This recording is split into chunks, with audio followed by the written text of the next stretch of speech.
kebijakan Bapak Kapolri. Yang pertama terkait dengan program promoter.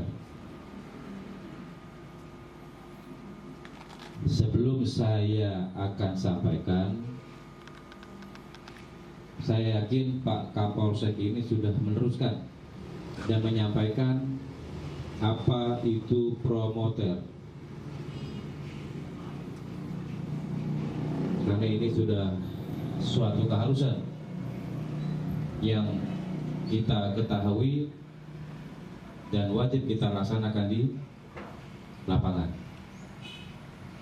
Saya minta satu orang untuk menjelaskan apa itu promoter. Tidak usah saya tunjuk. Satu orang. Tolong jelaskan apa itu promoter. Kenapa sampai Bapak Kapolri mengeluarkan promoter? Tolong satu orang dijelaskan.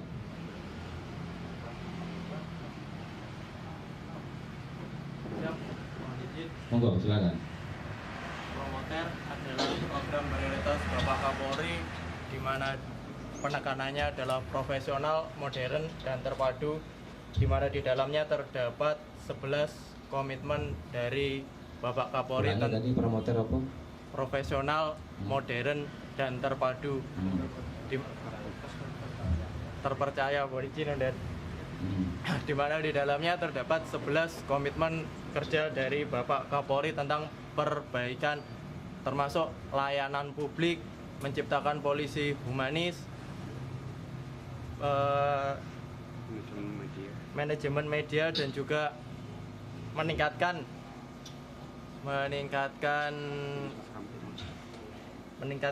keamanan, juga meningkatkan kesejahteraan anggota, termasuk melanjutkan 10 program quick win dari Kapolri yang lama. Terima kasih, Mandan.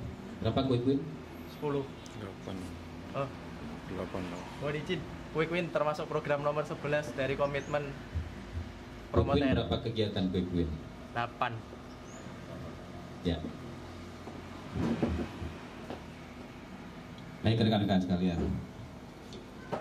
Promoter adalah profesional, modern, dan terpercaya.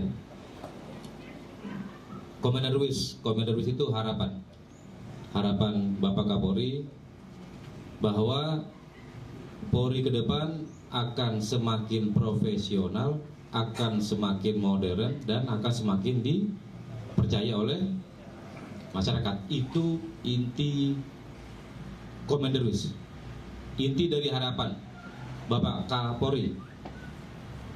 Makanya belum mencanangkan program promoter. Grand strategi kita saat ini sudah masuk ke grand strategi Polri yang ke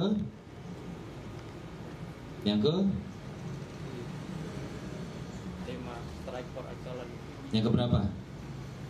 5, kebanyakan 3. Grand strategi Polri itu 3.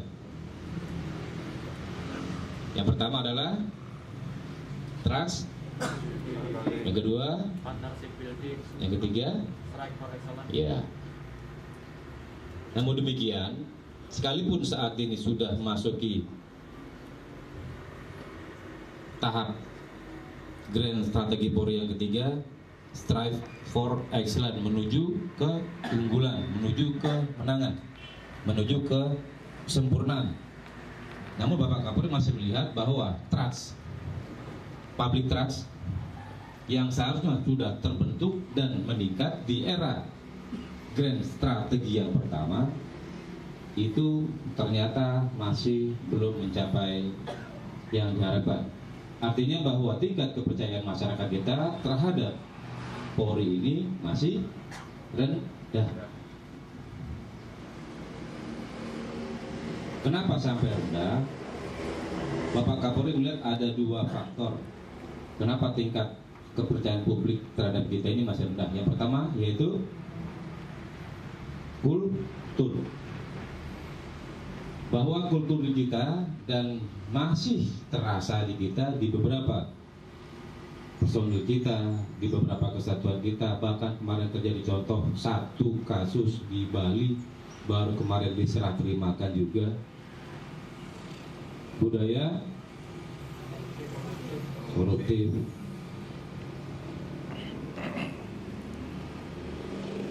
budaya-budaya pungli, budaya-budaya menggunakan moto salah satu buah rokok, senang melihat orang susah, susah melihat orang senang. Sampai sekarang masih terjadi budaya-budaya atau kultur-kultur yang ada di tubuh kita Polri. Yang kedua terkait dengan kinerja. Arogansi kita masih terlihat, kekerasan yang berlebihan masih nampak, termasuk masih tingginya angka pelanggaran yang dilakukan oleh anggota Polri maupun tingginya tingkat kejahatan yang terjadi di masyarakat tidak diimbangi oleh penyelesaian kasusnya. Sehingga banyak dari kewenangan-kewenangan kita yang mulai diambil alih atau direduksi oleh instansi-instansi lainnya. Ya, dua hal ini yang menurut Bapak Kapolri menjadi penyebab kurangnya tingkat kepercayaan masyarakat kepada kita. Buktinya masih banyaknya dumas, pengaduan-pengaduan masyarakat baik yang dilaporkan ke internal kita melalui Propamkah, Itwasumkah, maupun yang dilaporkan di luar kepolisian, Kompolnas, Ombudsman, mungkin ke lembaga-lembaga swadaya lainnya. Ditambah lagi mungkin rekan-rekan kalau biasa bermain di medsos, jangankan satu bentuk ketidakberhasilan Polri atau kegiatan yang bersifat negatif. Coba rekan-rekan lihat, baca yang bersifat positif pun, yang salah satunya bentuk keberhasilan Polri pun masih ada komen-komen yang negatif. Betul? Ini menunjukkan bahwa memang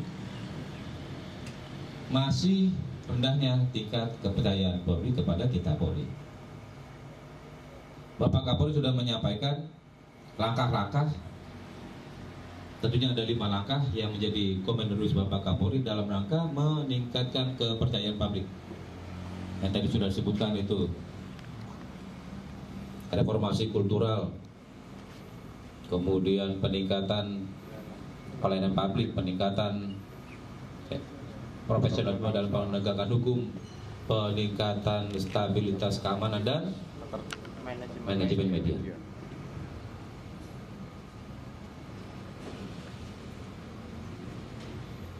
Rekan-rekan pahami, rekan-rekan pelajari kembali, didalami 5 poin langkah-langkah tadi sudah dijabarkan dalam 11 program, 10 program promoter dan 1 quick wins.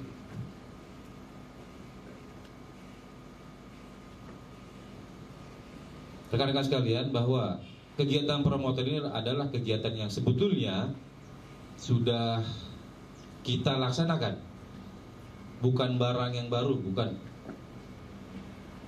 Tugas-tugas yang sudah kita laksanakan bahkan sebelum terbitnya promoter. Namun demikian, hanya intensitas kegiatannya saja yang perlu ditingkatkan. Dulu mungkin kita bekerja landai, mengalir saja seperti air. Bahkan melawan arus. Timbulnya akhirnya seperti ini. Kepercayaan masyarakat masih rendah. Contoh-contoh kasus sudah banyak rekan-rekan sekalian. Mulai yang di Tanjung Balai Asahan, kemudian yang di Nias, terakhir di Meranti, paling terakhir kemarin ya narkoba Polda Bali. Ingat rekan-rekan sekalian, 100 keberhasilan kita itu seakan tidak tampak di mata masyarakat dibandingkan dengan satu kasus yang ada di kepolisian. Cenderung satu kasus ini yang selalu di blow up. 100 keberhasilan, ya sudah, itu memang sudah sewajarnya kepolisian. Ini asumsi atau persepsi masyarakat kita. Begitu salah.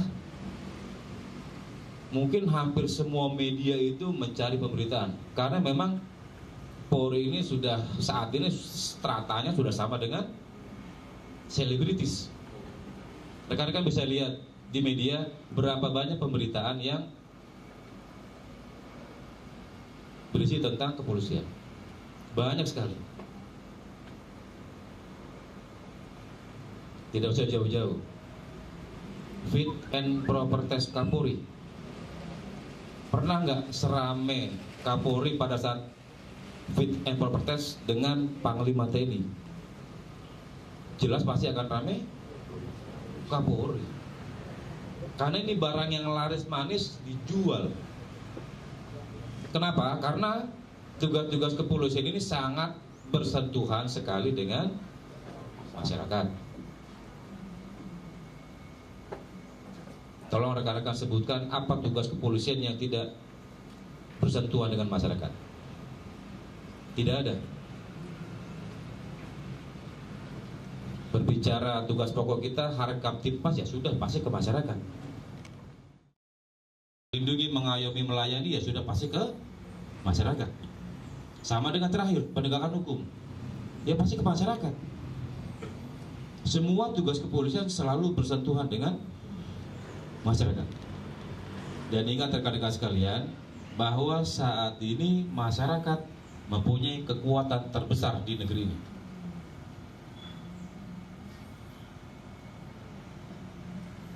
Mungkin rekan-rekan sekalian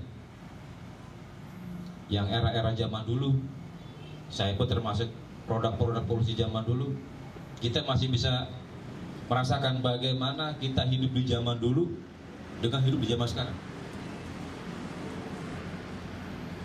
Bagaimana kita berada tinggi sekali di atas masyarakat, sementara kita punya tugas sebagai pelayan masyarakat zaman itu. Namun demikian, semenjak tahun 1998 era bergulirnya reformasi,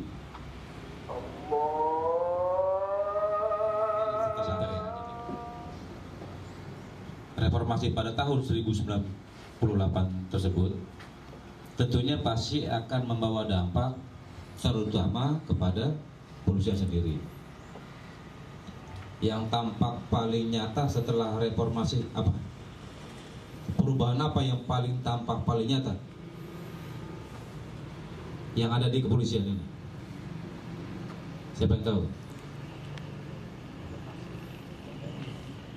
Angkat tangan. Ya. Siap lepas dari TNI. Hah? Lepas dari TNI. Lepas dari TNI. Itu hal yang paling tampak nyata setelah reformasi tahun 98. Lepasnya Polri dari TNI itu atas permintaan siapa? Ya masyarakat. Ingat rekan-rekan, di era sebelum reformasi, tampuk kekuasaan itu berada pada kelompok atau orang per orang atau tokoh per tokoh. Mungkin rekan-rekan yang pernah dinas di era tahun 98, sebelum 98 pernah merasakan itu. Kekuatan masyarakat kecil sekali. Walaupun sebetulnya Indonesia sudah dikenal sebagai negara demokrasi semenjak kemerdekaan.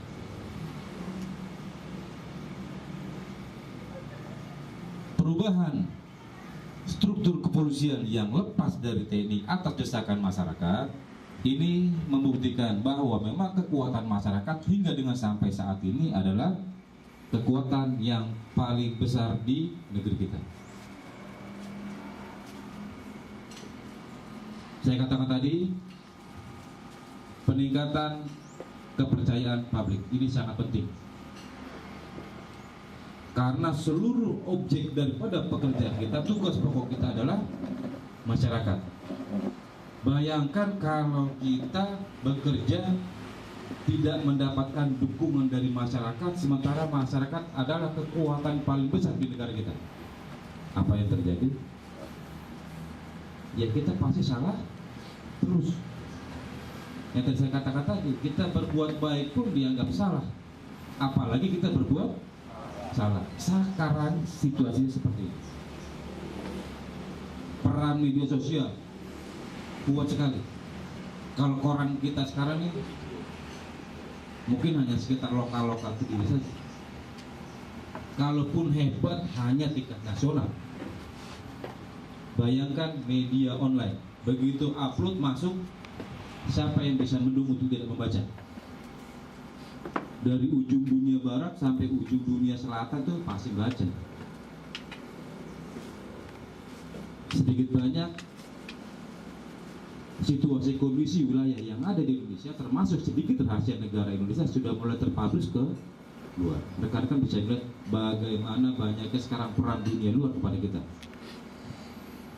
Civil society, LSM yang dibackingi oleh dunia luar untuk memperkuat legitimate masyarakat.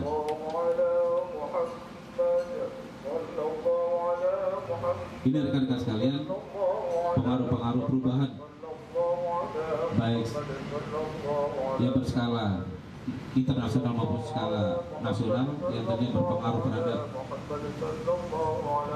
pelaksanaan tugas-tugas kita ke depan akan semakin berat. Kembali tolong rekan-rekan baca ulang kembali, intinya begini, promoter simpel saja. Komender Ruiz, harapan Pak Kapolri, promoter, polisi semakin profesional, polisi semakin modern, dan polisi semakin dipercaya oleh masyarakat. Kenapa harus dipercaya oleh masyarakat? Karena semua tugas pokok Polri selalu bersentuhan dengan masyarakat, dan masyarakat adalah kekuatan terbesar saat ini. Sehingga dengan dukungan kekuatan terbesar, seluruh tugas kita insya Allah akan berjalan dengan baik. Promoter dilaksanakan melalui 4 tahap. Tahap pertama sekarang sedang berjalan 100 hari. Tahap 2, tahap 3 dan tahap 4. Nanti kalau dibaca kembali. Promoter dibagi dalam 11 program yang berisi 53 kegiatan dari 10 program dan 8 kegiatan dari quick. Baru rekan-rekan jabarkan yang 5 poin tadi. Langkah atau upaya untuk meningkatkan trust publik. Penjabaran sudah ada di 11 program tadi. Diintensifkan pelaksanaannya. Saya yakin ini bukan tugas yang berat. Baca kembali aturan-aturan yang melekat pada kita. Ingat rekan-rekan, kita telah banyak diberikan kewenangan oleh negara ini, termasuk kewenangan diskresi. Banyak sekali. Baca kembali aturan-aturan yang melekat pada kita, undang-undang yang melekat pada kita, sehingga kita tidak akan pernah ragu untuk melaksanakan tugas-tugas kita di lapangan. Jangan hanya karena keterbatasan wawasan, pengetahuan, sehingga rekan-rekan tidak melaksanakan tugas yang sebetulnya harus dilaksanakan. Ini akan menjadi bahan justru untuk menurunkan kembali citra kepolisian. Tribrata ada, Catur Prasetya ada, undang-undang ada, Perkap ada, PP ada, mungkin perfungsi perkaba itu ada. Tolong dibaca. Coba kamu Tribrata hafal dan ambil. Tribrata. Tribrata. Kami, Polisi Indonesia. 1. Berbakti kepada nusa dan bangsa dengan penuh taat terhadap Tuhan Yang Maha Esa. 2. Menjunjung tinggi kebenaran, keadilan, dan kemanusiaan dalam menegakkan hukum negara Kesatuan Republik Indonesia yang berdasarkan Pancasila dan Undang-Undang Dasar 1945. 3. Senantiasa melindungi, mengayomi, dan melayani masyarakat dengan keikhlasan untuk menciptakan keamanan dan ketertiban. Baik, terima kasih. Ya, hal simpel. Dibaca, dipahami, dihayati, dilaksanakan. Banyak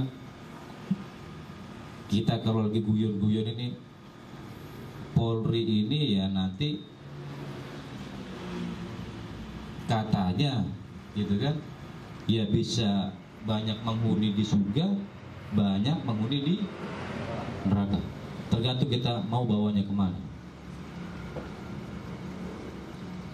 Tugas Polri ini dia tugasnya paling banyak ibadah. Tinggal tergantung nawa itu kita saja. Sekarang rekan-rekan ada kecelakaan lalu lintas, rekan-rekan tolong bawa ke rumah sakit, hubungi keluarganya, membantu orang nggak? Bantu kan? Terus ada orang gila ngamuk di jalan, rekan-rekan amankan, bawa ke sini dengan segala macam resikonya, masyarakat bisa tenang kembali. Pahala tidak? Banyak hal, rekan-rekan sekalian. Jadi kembalikan bahwa niat daripada kerja itu adalah untuk ibadah, walaupun kita tidak munafik. Silakan mencari rezeki di luar dari dinas, silakan. Tidak ada yang melarang itu, agama pun tidak pernah melarang itu, silakan. Tapi dilakukan dengan cara-cara yang baik, yang terutama adalah tidak menyakiti orang lain.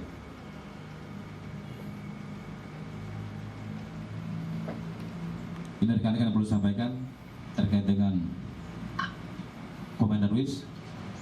Kemudian yang kedua, kalau tadi ada Komandan Wis, sekarang ada Parent Wis. Apa Parent Wis itu? Parent Wis. Parent Wis. Masa nggak tahu parent? Orang tua. Harapan orang tua. Ini udah orang tua semua belum? Atau ada yang masih bujangan?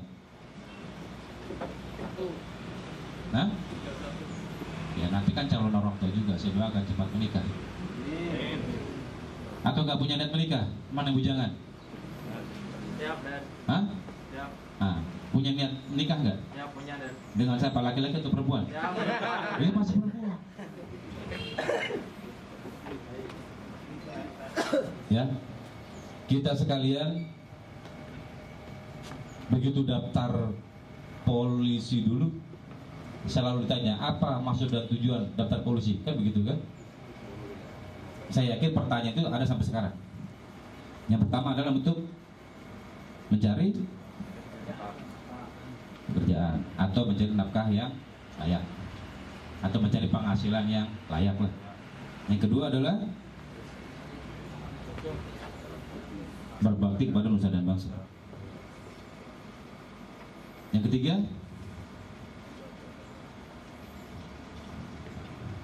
ya menikah lah, betul nggak? Nggak mungkin setelah Anda punya penghasilan yang layak terus Anda bujangan terus, kan nggak mungkin juga. Pasti satu saat kita ingin menikah.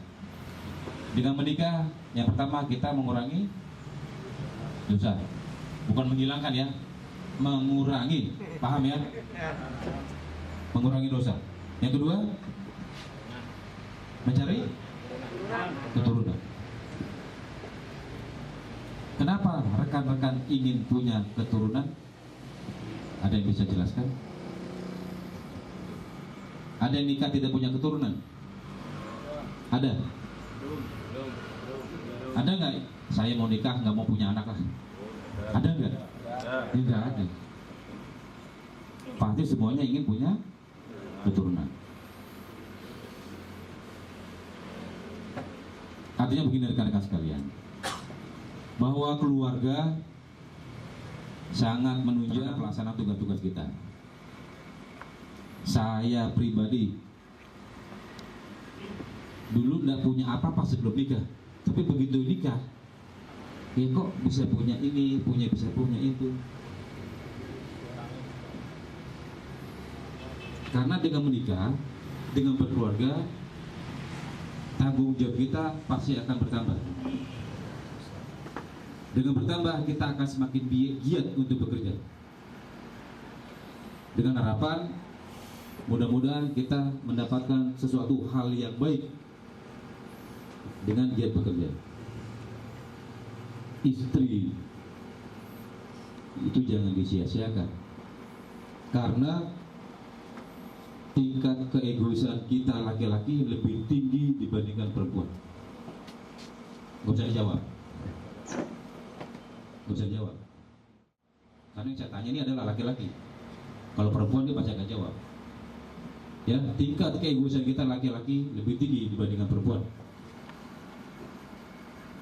Saya hanya minta tolong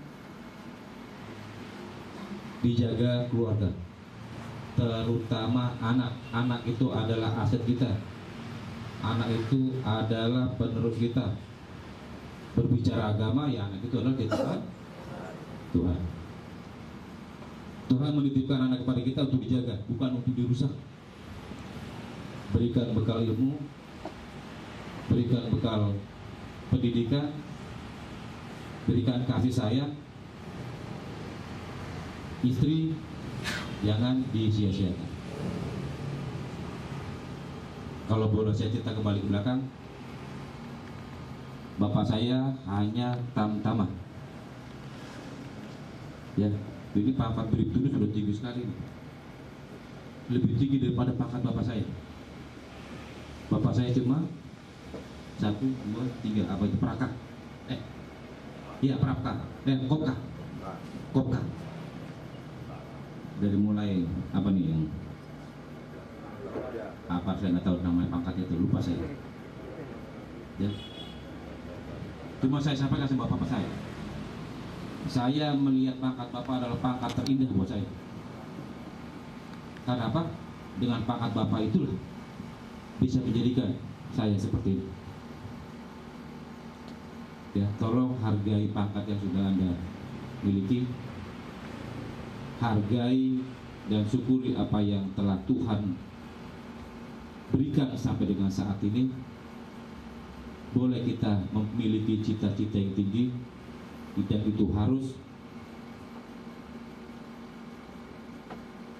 Namun demikian yang terutama adalah usaha dan doa. Ya, saya hanya ingin bercerita sedikit seperti ini,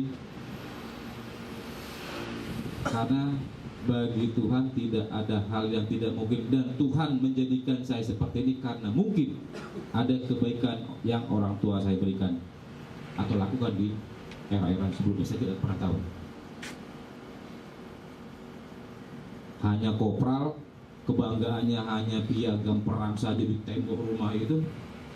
Kalau cerita perang itu seminggu itu tidak akan pernah berhenti. Kalau cerita perang, karena cuma itu saja kebanggaan orang tua saya. Tidak ada lagi kebanggaannya. Berbuat baiklah rekan-rekan sekalian kepada setiap orang. Tidak ada salahnya kita berbuat baik. Yang salah adalah kalau kita tidak berbuat baik. Insya Allah, dan saya yakin semuanya akan kembali kepada kita. Mungkin kepada kita pribadi atau kepada keturunan-keturunan pribadi. Ini perlu saya sampaikan kepada rekan-rekan sekalian, bahwa keluarga sangat mendukung pelaksanaan tugas kita. Saya tidak ingin dengar ada permasalahan keluarga, apalagi yang berdampak kepada anak-anak. Saya tidak ingin dengar ini. Permasalahan keluarga pasti ada. Pasti ada, dan saya minta tolong diselesaikan secara baik.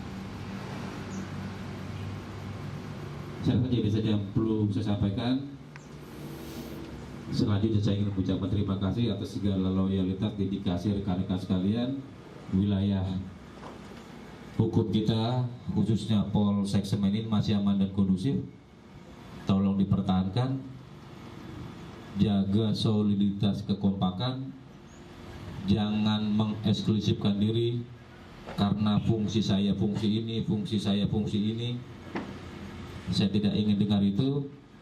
Selama kita masih memakai bed Polres Kediri Kota, kita adalah satu keluarga besar. Sakit kita adalah sakit semua, rusak kita adalah rusak semua, baik kita adalah baik semua. Tolong jaga ini. Saya serahkan Pak Kapolsek untuk bina ini terus. Jaga harga diri pribadi, jaga harga diri keluarga, dan jaga harga diri kesatuan. Dah, pegang 3 hal itu saja. Insya Allah dimanapun kita bekerja, kita pasti akan baik. Sebelum saya tutup, mungkin ada pertanyaan. Yang terakhir, siapa yang orang tuanya masih ada? Masih ada? Masih ada orang tuanya? Sudah? Hari ini sudah telepon belum orang tuamu? Siapa yang sudah komunikasi dengan orang tuamu hari ini? Sudah? Siap, sudah. Sama siapa? Bapak saya. Bapak? Siap. Apa yang Bapak sampaikan sama orang tua Bapak? Saya tanya kondisi kesehatannya setelah cuci darah, Komandan. Ah, di mana orang tuanya? Di Desa Selopanggung, Komandan. Selopanggung. Siap. Ya, tolong dijaga orang tuanya apabila masih ada. Apabila sudah meninggal, tolong didoakan. Harapan itu juga lah yang kita inginkan apabila kita sudah meninggal dari anak-anak kita. Kalau toh kita masih hidup, kita didoakan anak kita. Kalau toh kita sudah meninggal, kita juga tetap didoakan anak. Walaupun Tuhan tidak pernah melihat umur anak duluankah atau orang tua duluankah yang dipanggil, tapi secara duniawi ya pasti yang tua yang lebih duluan game over. Biasanya seperti itu. Saya rasa ini saja yang perlu sampaikan. Terima kasih atas segala pertanyaan. Saya minta 2 hal ini, Komenderwis, Perenwis, tolong dipadukan. Tidak ada salahnya kita menunjukkan diri kita kepada orang-orang terdekat kita sebelum kita tunjukkan diri kita kepada orang luar. Untuk apa kita jadi orang besar kalau kita menjadi orang kecil terhadap orang-orang di dekat kita. Terima kasih atas pertanyaan. Mohon maaf atas segala kekurangannya. Wassalamualaikum warahmatullahi wabarakatuh.